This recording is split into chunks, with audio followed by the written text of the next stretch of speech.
കഴിഞ്ഞ ദിവസമേ പച്ചക്കറി മേടിക്കുമ്പോൾ ഒരു സാമ്പാർ ഇറ്റ് മേടിച്ചു. അതിൻ്റെ പോലെയാണ് കണ്ട. ഇന്നലെ മേടിച്ചത് കേട്ടോ. ഇതാണ്ട ഇപ്പം തന്നെ ഇതൊക്കെ ചീത്ത ചെയ്ത് തുടങ്ങും. അപ്പോൾ ഇത് മുഴുവൻ എടുത്തില്ലെങ്കിൽ ഇതൊക്കെ പിന്നെ നിൽക്കും, എടുത്തില്ലെങ്കിൽ അപ്പം കേടാവും. അപ്പോൾ എന്താ ചെയ്യുക, ഒരു അവിയലങ്ങ് ആക്കാമെന്ന് വിചാരിച്ചു. അവിയൽ ഞാനിതുവരെ ഇട്ടിട്ടില്ല. അപ്പോൾ ഒരു അവിയലിൻ്റെ റെസിപ്പി ആയിക്കോട്ടെ.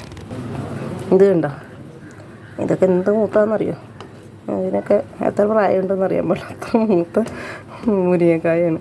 അതിങ്ങനെ മുറിച്ചിട്ട് തന്നെ ഉണ്ടായിരുന്നത്. അതിന് ബാക്കി കഷ്ണം മുറിക്കേണ്ട ഒരു പണിയുള്ളൂ. അപ്പോൾ അവിയലിൻ്റെ കഷ്ണമൊക്കെ റെഡി ആയിട്ടുണ്ട്. അതിലുണ്ടായിരുന്നാലും അതിലുള്ള കഷ്ണങ്ങളൊക്കെ ഏകദേശം എടുത്തിട്ടുണ്ട്. ചേന, പടവലങ്ങ, മത്തങ്ങ, ക്യാരറ്റ്, ബീട്രൂട്ട്, സവോള ഇടുന്നുണ്ട് കേട്ടോ, ബീൻസ്, പിന്നെ കോവയ്ക്ക, നല്ല കോവയ്ക്ക കേട്ടോ, പിന്നെ പയർ, വഴുതനങ്ങ, പിന്നെ കുമ്പളങ്ങ, ഇതിൻ്റെ ഇടയിൽ മാങ്ങയുണ്ട്. ഇതാ മാങ്ങയുടെ കഷ്ണം കൂടി ഉണ്ട് കേട്ടോ. പിന്നെ ഇതാ സവാള എല്ലാവരും ഇടലില്ല, പക്ഷെ ഞാനിടുന്നതെന്ന് വെച്ചാൽ ഇവിടെ എൻ്റെ മാത്രം ഫേവറേറ്റേ ഉള്ളൂ അവിയൽ. ബാക്കിയുള്ളവർക്കൊന്നും അത്ര ഇഷ്ടമല്ല. പിള്ളേർ കഴിക്കും കൂടി ഇല്ല. പിന്നെ ഹസ്ബൻഡ് കഴിക്കണമെങ്കിൽ ഇങ്ങനെ സവാള ഇതൊക്കെ ഇടണം, അപ്പോൾ ഇഷ്ടം. അപ്പോൾ അതുകൊണ്ടാണ് ഞാൻ സവാള ഇടുന്നത്. ഇത് പിന്നെ ഞാൻ സദ്യക്കൊന്നും സവാള ഇടില്ല കേട്ടോ. പിറന്നാളിനോ ഓണ സദ്യ അതിനൊന്നും ഇടില്ല. അല്ലാത്തപ്പോൾ സവാള ഇടില്ല. അപ്പോൾ കുറച്ചാക്കുള്ളൂ, വേറെ കറികളും ഉണ്ടാവില്ല. പിന്നെ ഞാൻ കുറച്ച് കൂടുതലും വേവിക്കും. അപ്പോൾ എങ്ങനെ ആക്കണമെന്ന് നോക്കാം. ഫസ്റ്റ് ഇവിടുത്തെ ഇൻഡാലിയത്തിൻ്റെ ഉരുളി കേട്ടോ. അതെന്ത് ചെയ്തിട്ട് ഇങ്ങോട്ട് അതിൻ്റെ കറുപ്പ് കളറിൽ വരച്ചിട്ടൊന്നും പോകുന്നില്ല. അപ്പോൾ ഞാനിത് ചൂടാക്കിയിൽ വെള്ളമൊക്കെ വറ്റി വെച്ചേക്കുവാണേ. ഇതിലേക്ക് ഇത്തിരി വെളിച്ചെണ്ണ ഒന്ന് ഒഴിച്ചിട്ട് ഇങ്ങനെ ചൂടാവണതിന് മുമ്പ് ഇങ്ങനെ നമുക്കൊന്ന് മിക്സാക്കി കൊടുക്കാം. ഞാൻ ചെയ്ത അവിയൽ നല്ല ടേസ്റ്റ്, കഷ്ണമൊക്കെ വേവാനേ. എന്നിട്ട് ഇതിലൊരു വേറെ കാര്യമുണ്ട്. ഇത് നമ്മൾ കൈ കൊണ്ടൊന്ന് മിക്സാക്കി കൊടുക്കാം. മഞ്ഞൾപ്പൊടി ഉപ്പിട്ടിട്ട് ടേസ്റ്റ് ഒന്ന് കൂടുമെന്ന് പറയും. ഇതെല്ലാം കൂടി ഒന്ന് ബ്ലെൻഡ് ആവുമല്ലോ, അല്ലെങ്കിൽ ഇങ്ങനെ മിക്സ് ആവുമല്ലോ, ബ്ലെൻഡ് ആവുമല്ലോ, മിക്സ് ആവുമല്ലോ. അപ്പോൾ നമുക്ക് കൈ കൊണ്ട് മിക്സാക്കാൻ താല്പര്യമില്ലാത്തവർക്ക് ഒരു കയ്യിലെടുത്തിട്ട് അങ്ങനെ മിക്സാക്കാം. എന്നാൽ മഞ്ഞൾപ്പൊടി കല്ലുപ്പാണ് ഇട്ടേക്കണേ കേട്ടോ. ഞാൻ കൈ കൊണ്ട് മിക്സാക്കണേ. കൈയൊക്കെ നന്നായിട്ട് കഴുകിയതാണ്. നല്ലപോലെ മിക്സാക്കാം. അപ്പോൾ അതിൻ്റെ ഒരു ടേസ്റ്റ് വേറെ തന്നെ. ഇത് ഞാൻ പഠിച്ചത് നമ്മുടെ ഷെഫ് പിള്ളയുടെ ഒരു TV ഷോയിൽ കണ്ടതാണ്. ഇങ്ങനെ അവിയൽ കൈകൊണ്ട് ഇങ്ങനെ മിക്സാക്കിയിട്ടാക്കിയാൽ ഫുള്ള് ടേസ്റ്റാണെന്നുള്ളത്. അപ്പോൾ ഞാനതൊന്ന് പരീക്ഷിച്ച് നോക്കി. അപ്പോൾ എനിക്ക് തോന്നി കേട്ടോ. അപ്പോൾ അതുകൊണ്ട് പിന്നെ ഞാനങ്ങനെ ചെയ്യലായി. പിന്നെ വേറെ ആർക്കും ചെയ്യുന്നുണ്ട്, ചെയ്യലുണ്ട്. ഇത് മിക്സാക്കാം. അത് കൈകൊണ്ട് നന്നായിട്ട് മിക്സാക്കിയിട്ട് ഉരുളിയിലേക്ക് ഇട്ടിട്ടുണ്ട്. നമുക്ക് ആവശ്യത്തിന് വെള്ളം ഒഴിക്കാം. വെള്ളം ഞാൻ പറഞ്ഞല്ലോ കുറച്ച് കൂടുതൽ തന്നെ കേട്ടോ ഒഴിക്കുന്നത്. വെള്ളം കൂടുതലാണല്ലോ എന്ന് വിചാരിച്ചിട്ടാ. കുറച്ച് പിന്നെ വീട്ടിൽ സാധാരണ പോലെ കൂട്ടാൻ ഉണ്ടല്ലോ, അതായത് നമ്മളെ സദ്യക്കല്ലാത്തതുകൊണ്ട് അടച്ചു വയ്ക്കാം. ഞാൻ കഷ്ണം മുറിച്ച് മിക്സാക്കിയ പാത്രം തന്നെയാണ് അടച്ചു വെച്ചു. ഇടയ്ക്ക് നമുക്കൊന്ന് തുറന്ന് നോക്കണ്ടേ അതിലെന്തായി. അപ്പോൾ അതാ തുറന്ന് നോക്കാം. കഷ്ണം എല്ലാം കൂടി വെന്തേൻ്റെ ആ മണം വരുന്നുണ്ട്. എൻ്റെ ഉള്ളിലേക്കൊരു ചെരുവുണ്ട്, കണ്ട മനസ്സിലാവുന്നുണ്ടാവുമല്ലോ. ഈ സൈഡിലേക്ക് ഇങ്ങനെ വെക്കണം, എന്നാലേ ശരിക്ക്.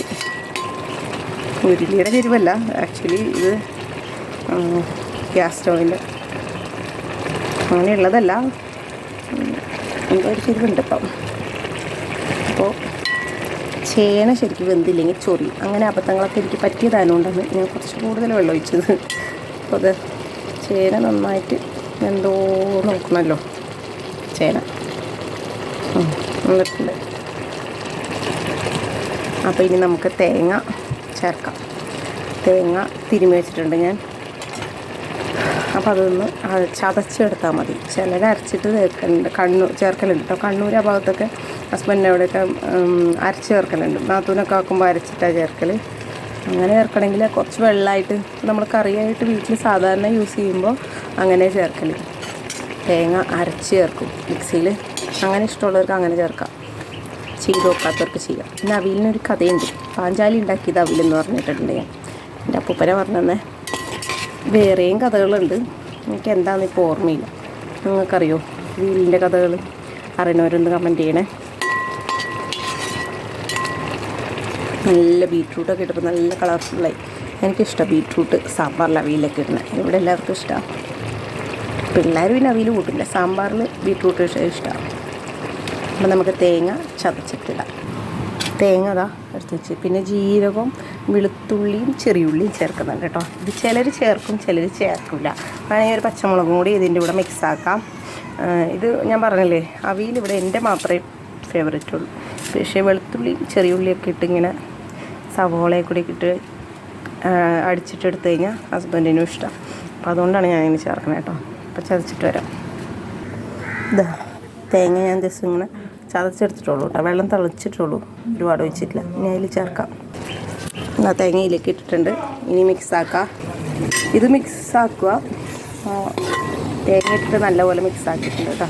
ഒന്ന് വല്ലാണ്ട് അങ്ങനെ എന്തിട്ടൊന്നുമില്ല കേട്ടോ. എണ്ണമൊക്കെ പറ്റി തുടങ്ങി. ശരിക്കും പറ്റിയില്ല. അതാ കരിവേപ്പിലിടാം. പ്ലെയിൻ പോകുന്നുണ്ട് കേട്ടോ, അതിൻ്റെ ഒച്ച കേൾക്കുന്നുണ്ടാവും. പിന്നെ അവിയലിൽ ചക്കക്കുരു ഇട്ടൊരു പ്രത്യേക ടേസ്റ്റാണ് തോന്നിയിട്ടുണ്ടാകുന്നത്. പിന്നെ മാങ്ങയ്ക്ക് ഒരു തക്കാളി ഇട്ട് വെക്കുന്നവരുണ്ട്. തൈര് പിന്നെ കോമൺ ആയിട്ട് എല്ലാവരും യൂസ് ചെയ്യണമായിരിക്കും. ഇതാണ് എൻ്റെ കളർഫുൾ അവിയൽ. കളർഫുൾ മാത്രമല്ല നല്ല ടേസ്റ്റാണ്. പച്ചക്കറിക്ക് കൂടി ആ വരുന്നതിൻ്റെ ഒരു സ്മെല്ല് അവിയൽ ഇഷ്ടമുള്ളവർക്ക് ഇഷ്ടമാവും. നമുക്ക് പച്ച വെളിച്ചെണ്ണ ഒഴിക്കാം. കുറച്ച് നല്ല വെളിച്ചെണ്ണയാണ്, പക്ഷെ നല്ല പോലെ തന്നെ ഒഴിക്കാം. ഒരുപാട് ഒഴിക്കുന്നില്ല. പിന്നെ ഇതൊന്നും അങ്ങോട്ട് പച്ച വെളിച്ചെണ്ണ എല്ലാത്തിലൊന്നും മിക്സ് ആക്കണമല്ലോ. പിന്നെ നമുക്ക് അടുപ്പൊന്ന് ഓഫാക്കാം കേട്ടോ, അല്ലെങ്കിൽ ആ പച്ച ടേസ്റ്റ് അങ്ങ് മാറും വെളിച്ചെണ്ണയുടെ.